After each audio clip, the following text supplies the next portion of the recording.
Awesome. Ready. Okay. Hello, everyone. Welcome to Truth Serum, your daily dose of truth. I am your host, Melissa Binkley. I'm an entrepreneur, spiritual advisor, and founder of the Intuitive Intelligence Academy. I love debunking belief systems that have us all trapped and exploring paradigms that disrupt. I believe in magic and miracles and believe together we can create a conscious revolution. Today, we welcome a brave woman who faked her own death to escape sex traffickers and has turned trauma into a thriving sex coaching business and claims it's helped her to love herself. Jennelle Gordon from California, who is the founder of the O Factors, a 7-step program dedicated to tantric therapy, was a victim of sex trafficking at the age of 19. She faked her own death to escape and eventually fled to Thailand, where she found solstice in Tantra, a spiritual Indian practice that is based on a set of spiritual practices that direct the universal energies into the practitioner, leading to liberation. Through her spiritual studies and yogic practices, she healed herself holistically from unresolved trauma and developed Dance Om, the O Factors, an integrated form of dance therapy designed to relinquish women from societal constraints on their sexuality and sense of self. Wow. Welcome, Janelle. I sound so cool on paper. I want to meet me. Right? Yeah. Oh, I loved meeting you. So I met Janelle a year ago. Yeah, it's going to be exactly 1 year this weekend. As a matter of fact, during an Oscars event that we were going to, a thing called City Summit and City Gala. And she was wearing this black, like leotard outfit, but with chains attached to it and these clips. And it had all of these posters and all these different things on it that were like that were anti-sex trafficking, different things and stuff. And I was like, I got to know this woman because, of course, as some of you may know from listening to some of my other things, that I am a huge advocate for the healing and working with survivors of sex trafficking and human trafficking. And I've been all over the world and done work with that. And so it's something very close to my heart. So when I decided, I was like, who next did I want to have on Truth Serum? I decided Janelle was the person. And so Janelle, I want to know is what shot of Truth Serum do you want to deliver to our audience? What bullshit reality do you want to debunk or demystify? Ooh, just one? Yeah, well, we'll start with one and see how much time we have. Okay. I think the number one thing that I want to debunk is that women who've experienced sexual trauma or who've been, victims of human trafficking or any kind of really sexual trauma cannot go on to live a prosperous, abundant, orgasmic life. And I think that society has written off a lot of these women that have been victims of human trafficking. And I'm here to show that that's bullshit. Yeah, absolutely. That is bullshit. I know that we can definitely step into our sexuality and make a difference. But I know that we live in a society where we are over-sexualized in the media, yet real sexuality is considered hush-hush and shameful, right? Like the Super Bowl just passed, and there was this huge debate over the whole thing with J-Lo and Shakira, right? Like their beautifulness and their sexiness and their empowerment around sexuality, and they were being shamed by other women and other things. What did you think about all that? Well, I think it's interesting, two things. One, I'm Latina, so I love seeing like J-Lo and, Shakira. I got into belly dancing and dance because of Shakira. Like I loved her stuff, and I'm self-taught. I taught everything I know myself. And also 10 years as a stripper didn't hurt, in that training. So you can really find good in anything, in any trauma you can find good. So I thought that they were amazing, empowered. Shakira's in her 40s, J-Lo's in her, 50. It's like, fuck, man, this is amazing. These women are fit. They are empowered. They are boss babes. They are moms, entrepreneurs, their lives. It's like, holy shit, can we not like give these women a hand? Like, this is amazing. They were fully clothed. Even the bodysuit, it was a bodysuit. It was a full bodysuit with a nude color. Yeah, absolutely. That's so covered. So there was nothing showing but their heads. Okay, let's just get that straight. And then so I thought that was it was such a beautiful display of really being connected and empowered in their femininity, in every role they play as a woman, and in their sexuality, their sensuality. And then for the general public to come in and slam them, and I saw a lot of the posts, it was just disheartening to me, because even seeing last year's Adam Levine, he was shirtless and he was, like, it's very sexual. I was like, cool, he's a musician, that's what sells, whatever, more power to him. But Yeah. why not come down on him? You're coming down on women. You're saying children are watching this. I hope they're watching this. I Yes. hope they're seeing, wow, this is what hard work gets you. This is what taking care of your body gets you. This is what working out and being so empowered and connected to your craft, to your art, to your singing, to your dancing can get you if you want it. Like J-Lo was from the ghetto, she's Puerto Rican in the Bronx, and Shakira is from a small town in Colombia. It's like, come on, this is the American dream. And that's part about saying it was over-sexualized. I didn't feel that at all, because the ads and things that we see on TV and in the news and newspapers and on games, and it's 10 times more sexualized. And absolutely. This was a halftime show. People, like, they're going to be in head to toe makeup. I guarantee you, if you go right now to their homes, they're not dressed like that. They're in freaking sweats, and they're in their workout clothes, and they're in their tennis shoes and Uggs to go get their kids.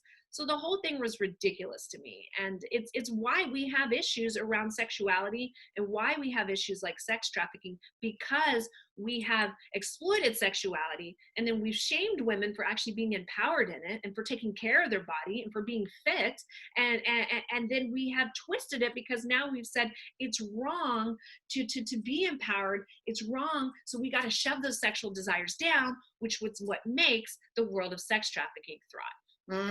Yeah. So I'd like to dive into that a little bit deeper, because I think it's really true. And I know a little about what your lessons, or the trials that have brought you to this mission and this truth about yourself.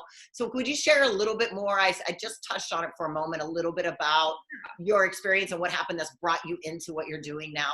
Absolutely. I was a product of the system from a very young age.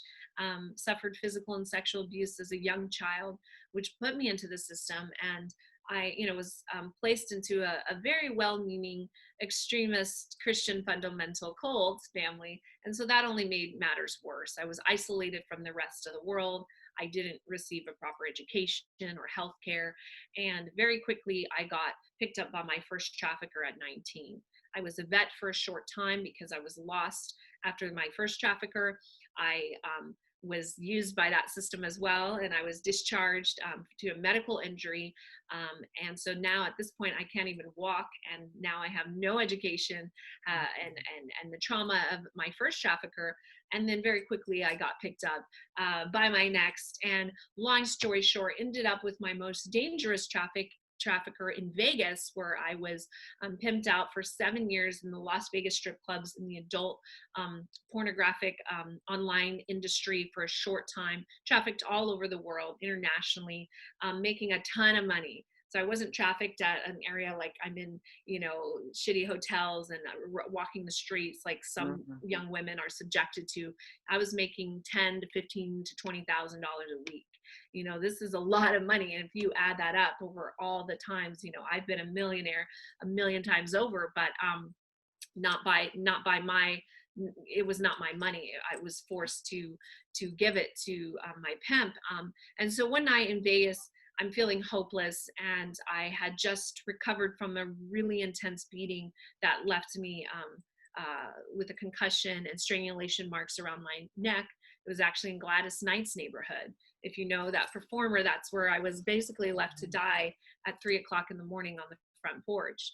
And long story short, I ended up having to go to work the next day, which is crazy. You just had a concussion, you have marks and bruises. I couldn't even use makeup to cover them. And I'd become an expert at learning how to cover things. So I'm sitting at work, and we are in this club called Seamless, which is not the club I normally worked in. There was this thing called Cab Wars going on at the time. And so we were just fighting for our money.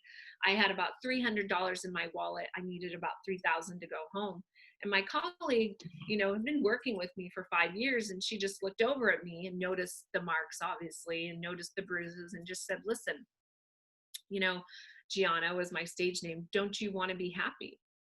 And for me, I the question was so foreign to me because at that time I just didn't really know what happiness was. Like, what is that? Yeah. What is that? I'm like, this is some foreign concept. I just had really experienced trauma, abuse, and being passed from system to system that failed me, that abused me and used me and threw me out when they were done with me.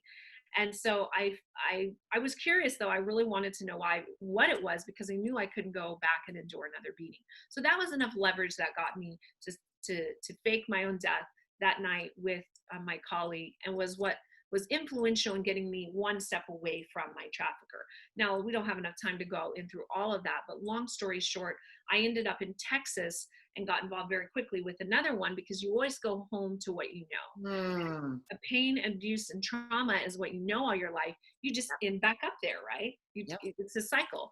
And so I was working in a club in San Antonio, Texas, and a man walked in and just said, basically, I want to help you. I don't know who you are, but I'm supposed to help you. And he said, listen, I've suffered sexual abuse as a young child myself. And one thing that helps me, he didn't know my story. He just said, told me this. Long story short, I'm condensing it. He said, Tantra was very influential in healing me. And if you find a school, I want to send you. And at this time, I had no other options, because I'm literally with another pimp. My trafficker from Vegas is in the penitentiary, still coming after me. And I really thought, I'm going to end up dead by this guy or by another one. I've got to get out of this cycle. And so I said, what do I have to lose? So I researched, I found a school. He wrote a check and sent me there. And during that time in Thailand, I was finally able to get back into your body. A lot of women haven't been victims of human trafficking, but they have suffered a sexual trauma and abuse or rape. And a lot of times, or even sexual harassment. And a lot of times women want to try and escape their body, right? They can't be in their body. But it's such a weird concept, because we are in our body. Oh. So how do you not be in your body when you are? It's the worst feeling. If you've ever, it is an absolute, I have nowhere near experienced the kind of sexual trauma that you have, but I've had my first sexual assault before the age of 10. And I was locked in a garage and brutally raped at the age of 17. And I can just remember that experience of I spent all of those years from 9 years old until in my 30s doing anything and everything I could to escape my body. Yeah. Everything from drugs to everything from crazy sex stuff to different things on this end to self-mutilation and all of these different types of things, because I just didn't want to be in my body. And I didn't like it. And I didn't know, it took me, as myself, when I was healing my trauma, to really figure out, we have to be grounded in the body. We really have to really understand what it's like to be in that. And I love that you've, found that experience through the Tantra practice. And I want to go a little bit deeper into that and about how that works into your mission with helping others and what that has to do with Beyond Freedom. But before that, I do have a question that I've wanted to ask a million people before, and I think it's going to be the first time that I actually can ask this without it sounding crass or whatever. Yeah. I love to go to strip clubs, right? Yeah. I love women. Yeah. And, when I met you, I did not even consider the fact that women that were working at strip clubs were being trafficked. Yeah. So and of course, I think we've all watched some porn in our lives, and I know that there's definitely a bigger thing with that, and and I'm sure there's somewhere around that. But when it comes to strip clubs and stuff like that, how do we discern? Is it okay to go to one? Great question. What is your view on that? Because I'm really torn, and I don't know, but I'll have to say I do love them. I'm not. Yeah. But they're fun. And great question. I'm so glad you brought this up, and maybe you'll be a part of my undercover work that I'm going to be doing very soon. I would love for you to be a part of this, because this is your scene and this is what you love. It's a two-part question, and it also brings me back to the original thing that you said about Shakira and J-Lo. They were saying, J-Lo is glorifying strippers and all this stuff. To address that and back to your question, J-Lo's not glorifying strippers. She was simply, she did amazing in her role in Hustlers. And by the way, I was stripping during that time, and how they portrayed that movie is exactly how it went down. And I seriously can tell you that everything that J-Lo and the other girl did, I have participated in. And I'm not proud to say that. I have done each and every one of those things. Yeah. Because you were so desperate. You lost all your money. You're like, shit, and I'm getting beat up if I don't bring money. So at Right. this point, if it's GHB, if I'm giving this to guys, and we're obviously not trying to kill them, we're trying to, get their money, get their cards, get them to rack up. So I've done that all, and she did an amazing job of portraying that character. She did it to a T.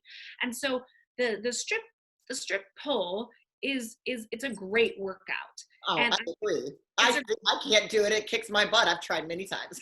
it's a great workout. It's very hard, and it's a sense of athleticism, and I think that they got it wrong by saying she was glorifying a stripper. If you asked her, do you want your daughter to grow up and be a stripper? She's obviously going to say no. Right. Now, leading into she was playing a character in a role and honoring a workout that's intense, and a lot of women like it because it helps them to feel more feminine, and we need more femininity today. Now, let me ask you this question before I answer what you said. If you have a child, you have a daughter. My daughter's 21. Yeah. 21. Did she ever, and did you ever, when you were 4, say, Mom, I want to grow up to be a stripper or a prostitute? No. Okay. And did your daughter? No. No. Okay, so great. So this answers the question. The question isn't whether it's right or wrong.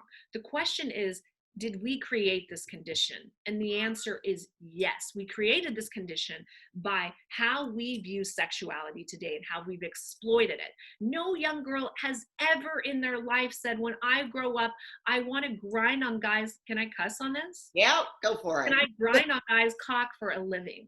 No young girl has ever said that. And don't let them glorify stripping. Yes, right. The whole work is fun. It's great. If that's what stripping was, cool. I actually think it would be a cool concept. But that is not what stripping is. That's 1%, like 0.1% of it. Right. What girls are doing to make money is they're grinding on guys' dicks all night long. That's how they make money. They're being fingered. They're being forced to, give blowjobs or hand jobs to meet extra money. They're going out and selling their body afterwards because guys don't want to pay money unless it's prostitution. Okay. Now that when they have these competitions for stripping and all like that, I believe that that's really what it is. It's the art of pole dance. Okay. Yeah. I've gone to some places where, I love, there's like three women up on a pole and they're doing these beautiful, it's art. It's complete art, and the power of what they've had to put together to do that, I think, is absolutely mind-blowing and beautiful. Absolutely. It's art. It's artistic expression. It's femininity. It's a workout. It's empowering. That part I can swallow. The other part I cannot, because it's an exploitation of women. It's exploiting them. It's basically saying, how much am I worth for $1? Like, can I grind on you enough? Can I twerk enough to get $1? It's a very, and a lot of sex trafficking happens in strip clubs. I actually think back now, and I believe that 70% of the women I worked with across the globe were being trafficked. Oh, wow. Okay. Because that's what I was going to ask. Isn't it true that there's definitely got to be like some that, I worked at a strip club as a bartender when I was in my 20s. Yeah. And I believe that there is a group that were there just because they wanted to do it. They want the cash. They want the cash. I've met several that were in college going, stuff, and they were doing it for a reason. I've met tons of lesbians that work at strip clubs. They're like, they're like, I don't care about these guys. I'm just here for the money. And I worked with these types of women too. And that's why I had to go in my mind and think, God, let's think back. But you also have to remember that when you're in that environment, and I'm going to also tell you there's no solution, because I think it's a cool concept too. And I understand people like to go and the art, and they like to throw some money and have a drink and that stuff. I get it. But there's so much gray area in it. And that's why I want to go in and document and really find out what's going on. Right. But when I think about the girls that I've worked with, and their stories, listen, do you know how many times I told people I was in real estate, or I had a modeling agency, or I had a concierge service? I lied out my ass, because if you tell a guy, yeah, I got a pimp that's waiting for me to bring him $5,000, do you want to spend the night with me? They're going to say, no. Right. So of course, I lied so many times. I actually lost track of my real age because I lied about it for so many years. I didn't even know how old I was anymore. And so oftentimes what's being told to you in the bar is not truth. It's not truth serum. It is just what is needed to make the money. And I'm not saying that you haven't had relationships and connections with girls outside that haven't been truthful. I'm just saying often it's Right. not. It's a fabrication, because when you step in those heels and when you put that costume on, you become someone else. That's why girls don't use their real names. They use a stripper name, right? It's a whole fantasy world. Is there any solution? I don't know. Well, just, I don't know, but I believe that there's a solution to legal, you know, like there's parts of places in the world where the prostitution is legal. I agree with that. And I think that that is a big solution. And I've been watching, what is it, Norway or the Netherlands or something, has some really amazing things where then it's the women are safe. They're protected, like all these types of things. I think there's some sort of movement towards that we could really work on for sure. There is. And I'm so glad you brought that up and you agree with that, because I have been nailed to the cross by nonprofits, by even other survivors, which I'll never talk bad about, but the religious faith-based survivors that will unfriend me, will block me, will blast my name on social media because I agree with legalizing prostitution. Because the issue. I'm sorry? I think it's a safety issue. It is a safety issue. And here's the thing. If you smoke marijuana or whatever, I'm allergic to it. But if you do, look at what happened when they legalized it. The government, anything that's legalized or decriminalized, the government has their hands in.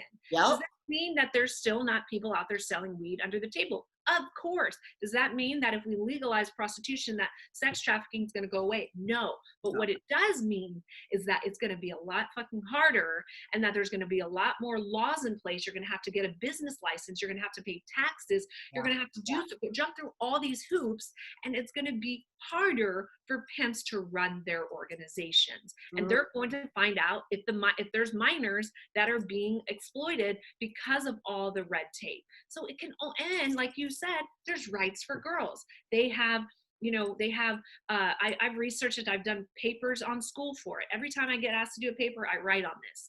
They have access to mental health. They have access to healthcare. A lot of the places have boxes that are like, within a couple miles away, where they can call and like a caseworker runs down or comes down and assists them. Right. So and so all these things, I think, make it a no-brainer that it will definitely diminish sex trafficking. And also anything that we make legal and bring to the light is not going to be held in shame and darkness and in oppression as much. Because whatever we resist persists. Whatever we can't be with won't let us be. Right? That's definitely the truth. So let's go back in and talk more about this mission in your life, and what you're here to share on a deeper level with humanity. You've got Beyond Freedom. You've got the O's factor, the O factors. All of these types of things. Go dive in a little bit and share with us about your mission, about Beyond Freedom, about what you've done with this tantra work and how you're sharing it with the world. Perfect. So Beyond Freedom came out of me, coming out into a classroom at Orange Coast College. It's been almost 3 years now, as saying, that I had been a victim of human trafficking. I didn't even know what had happened to me. And after that, through a chance encounter, I started communicating with Tony Robbins, who was influential in really pulling me out of a very dark, suicidal time in my life, because I really didn't know how to go from product to person. It was very challenging doing that with a newborn. And trying to figure out how to live life again. I mean, I went from living in a garage in Newport Beach to now actually living in Newport Beach, and that was in a matter of 4 years. So to say that transformation is not possible is a false. So after meeting Tony and after doing his events, and he kept sending me, I realized like my purpose and my passion is bigger. And by taking my campus club and turning it into a nonprofit, I could really be assistance to women that are coming out of the life or trying to get out and want to help to heal first. Number one, to heal. And so what makes Beyond Freedom unique is that we take a completely holistic approach to healing, wellness, and integration back into society. So we believe that there's not one size fits all story of sex trafficking. So there's not going to be one size fits all healing. So we employ every type of healing modality you can think of, from craniosacral work to hypnotherapy to, beamer mat, to essential oils, to osteopath, to the work that you're doing, to art therapy, dance movement therapy. We like to Reiki, any acupuncture. We have partnered with healers and are continuing to partner with healers across the globe to really make these modalities available to survivors, because that's essentially how I was able to heal. And I think that that's really important, that we take this approach, because we know that this work heals. And then the second thing we do is we partner to really help get women out of poverty, because being a victim of human trafficking is a death sentence. It's a poverty sentence. Most women end up taking their own life or end up back in the life, which eventually kills them. And if they do get out, they're so ridden with poverty, panic, and PTSD that they're never able to live a life full of passion, purpose, and prosperity. And I think that that is bullshit. And so I'm here to help change that. And I know the work that you're doing with the Intuitive Academy is something that, we talked about, really helping bring this to more survivors and to victims therein. Absolutely. Yeah. So that's a little bit about Beyond Freedom. Did you want me to talk about the O factors? Or Sure. Yeah. Tell us a little bit about the other side of it, and what you do that to help women and with that work. Yeah. So I think for me, it was more like realizing that the nonprofit is all about helping other victims and helping other women who've gone through, human trafficking, sex trafficking, or any kind of, really, we're expanding to like trauma and abuse too, because these are all kind of interwoven into the cycle of human trafficking victims. And what makes them a target, what makes them vulnerable, is that they have experienced sexual abuse, or et cetera, and things like that. But it was really like I had to become the success in my own business, so that I could help other women feel like they could do whatever they wanted to do too. And so after, meeting Tony, I dated one of his business partners, Joseph McClendon, and he really, if you ever go to his events, he's on stage more than Tony even. And I really got to understand how business worked and the principles of business. And he taught me so much about how you can use your mind and things to focus and to really create what you want. And what I already knew about sexual energy, sexual transmutation, I was able to really create things quicker and faster.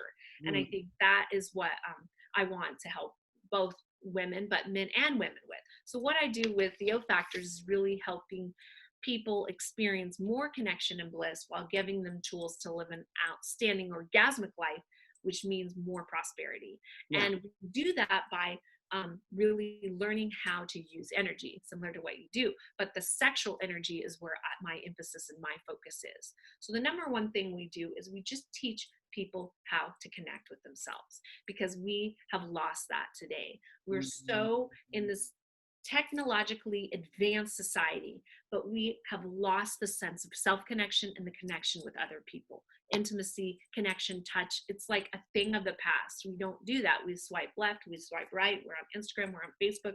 We use our phone to everything but to pick up and actually call people. And so I think the first step in Tantra is getting people to connect with themselves, to get back into their body, to heal. And then from that, we take it into the deeper things of helping women to own their body, own their orgasms, own their pleasure, helping men to realize that they can experience pleasure more than just the tip of their penis. They can have pleasure all over their body, helping them to really use their sex, helping them to be present for their women if their partner is a woman, and to be able to help her to go into more orgasms. But also just helping couples, whether they're male, female, women, whatever it is, to realize that their intimacy and connection starts with themselves, because the level and depth and presence and intimacy and connection you bring to yourself is the level of depth, presence, intimacy, and connection you will attract in a lover. Oh, that's beautiful. Say that again. I really, really want people to hear that, because that's powerful. So the level of depth, intimacy, connection, and presence that you bring to yourself, or that you offer to yourself, is the level of depth, intimacy, presence, and connection that you will attract in your partner, in your lover. And so the Tantra starts with you. And so that is people think it's all about sex and it's all about this, and those are great for advertising. I'm actually an advertising major, but the whole thing is, it's really about learning to love you and the body you're in, and learning and understand. For women, most women can't even tell you, the anatomy of their female genitalia. Like, they don't know. They might know where the clitoris is, and that's about it. Yep. Yeah. Wow. Don't we all love Janelle? Holy crap. If you love her, will you share this episode and download it now? Follow us so that you can find out more amazing Truth Serum. Because Janelle was at Transform Live last year, which is our yearly conference around spiritual development and transformational healing. And our next conference this year is June 18th, 19th, and 20th, again in Orange County, California. And maybe we can convince Janelle to come back and teach some of her tantra and connecting to yourself stuff. I would love that. That we'll be doing this year. And she doesn't know I'm going to do this, but I would love to have your Beyond Freedom be the organization that we put forward and do a raffle and donations around and see what we can do. Oh, I love that. Oh my gosh, amazing. This year. Yeah, you know, it's so close to my heart, and we've talked about partnering and doing other things. And so we're promoting really early this year to get the word out. We're going to have an amazing, huge event with some really incredible experiences going on. So share this episode, download it, follow us. And Janelle, before I have three questions that I always ask at the end. But before that, tell people how they can get a hold of you and where they can find you. So the best way is you can go to theofactors.com, and that will take you to, all good things that you can connect with me. If you're on Instagram, I am Jennelle Gordon. So it's pretty easy. And then on Facebook, if you're old school and you love Facebook, it's just Jennelle Gordon. So you can find me there. I also have an amazing YouTube channel that offers a ton of free tantra. So free. So go on there. It's Jennelle Gordon. You'll find tips for women, tips for men, tips for couple. I'm basically demystifying tantra for you. And awesome. So amazing. We'll leave all of the links below. So whether you're on our podcast or on our YouTube channel, wherever you're finding Truth Serum right now, we will, leave the links for you. Perfect. So when we're trying to transform our lives, I think many people believe that it takes like a complete overhaul. Like, I got to do all these things to make a shift. But I believe that sometimes one small thing can be a huge catalyst for us. So what is one ritual or practice or thing that you cannot live without? Okay. This one is going to be deep because that's me. I'm deep. So I can't live without my self-pleasure ritual. And that is me doing some kind, yes, sometimes it's sexual, but sometimes it's just me taking a luxurious bath with oils. It's me doing my jade egg practice to strengthen my vaginal muscles so that I can orgasm better and have less symptoms during my menstrual moon cycle. But for me, self-pleasure is doing something. But typically every day I do my self-pleasure time where I learn how to what you would consider masturbation. And I use that time to connect with myself, to meditate, and to create and use the power of my orgasm to manifest what I want. And to me, it's power, and it's gotten me thus far, and I won't go without it. Awesome. Self-pleasure. I'm in. I do self-pleasure too, but I'm going to pick up some new ones for me. Yes. All right. What is your definition of spirituality? Spirituality to me is making your own rules that govern your life. So it's not about like a religion or anything like that. It's like living life on your terms, your rules that govern your life. And as long as they're not harming anyone and it's bringing greater good to the universe, then I think I'm all in. And so for me, I had to redefine how I thought about sexuality, what I thought about spirituality. And that's how I created my practice, my life. So it's really about playing and living your life on your rules, and that is something that you're excited to get up and do every morning, right? Yeah. Like people stay connected and stay in religions that they freaking hate simply because their parents told them to do it. They go to church every Sunday, they do this or they do mass. But it's like when you create your own rules for your life and how you want to live it, what you want to incorporate, what practices you want to do every day, that's when you love it. I love getting up every morning and getting on my wheel and getting on my mat and moving my body and doing my breath work because I feel good afterwards. Yeah. Yeah. So feeling good more and writing those rules and scripts. I have found in my life that a big part of my spiritual journey and my journey to healing my trauma and things has been a lot about surrender. What does surrender mean to you? surrender. It's so funny that you would say that. That's actually like the path and goal of Tantra is surrender is a massive part of it. Transfiguration is there, but you, in order to transfigure yourself in someone, you have to master surrender. So surrender, the process of really giving up control, but not in a weak way, because a lot of women, when we were going through Tantra, they're like, I'm not surrendering to a man, or I'm not and it's not a weak thing. Surrender takes a lot of courage. It takes a lot of guts, because it says, I trust you enough to open myself up to you and know that you got me, and then I can let myself go. And so for me, this is a massive part. I didn't experience some of the breakthroughs in my life, some of the deepest forms of orgasms that are attainable and achievable to women, until I learned to surrender. Because in order to go into deep orgasmic states, you can't have control. You can't be worried about if your hair is cute, or if you're going to look crazy, if your arms are going to, when you're going into deep orgasmic states, you're freaking batshit crazy. You're like, you're like screaming. Yeah, right.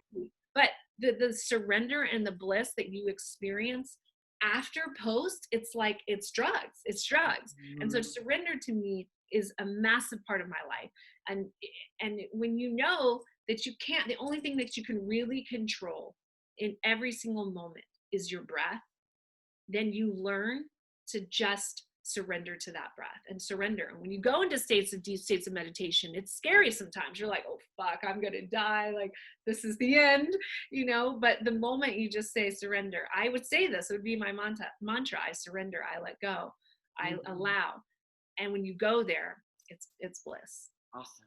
All right, we have 2 more questions before we end today. So Okay. You're on your deathbed. Yeah. And you have one truth that you can leave for all of your friends, family, and humanity to know. What would you say? That this is so emotional. That the most important relationship you have is with yourself, and learn to love yourself so much so that it bleeds over into your child, into your partner, to the rest of the world. It starts with you. If you don't love you, it doesn't matter. Nothing else matters. And that came from a lot of work, because feeling like you didn't belong, and feeling like your family doesn't like you, or this person judges you, it's like, it doesn't matter in the end. You go out in this world alone, so you better love who's lying there in physical form. Yeah. Awesome. Yeah. And the last question, thank you, so beautiful, is if you could do one thing in this world before you pass to the next realm, what is it? Create a paradigm shift around sexuality, and really create different methodologies of how we are educating our kids through sexuality. Because right now they're getting it through porn. So I think revolutionizing how we're creating porn is a massive part of that, and how we're viewing sexual, buying and selling sex. So basically altering how we view sexuality today, and doing it on a really high level. That's a big goal. Awesome. Thank you so much, Janelle. You are incredible. Everybody share Truth Serum, download it, share it, follow us. We've got so many amazing people come up, and join us for Transform Live in June, where Janelle, and we're going to raise a lot of funds for Beyond Freedom. Yes. Bye. Lots of love. Thanks, sister.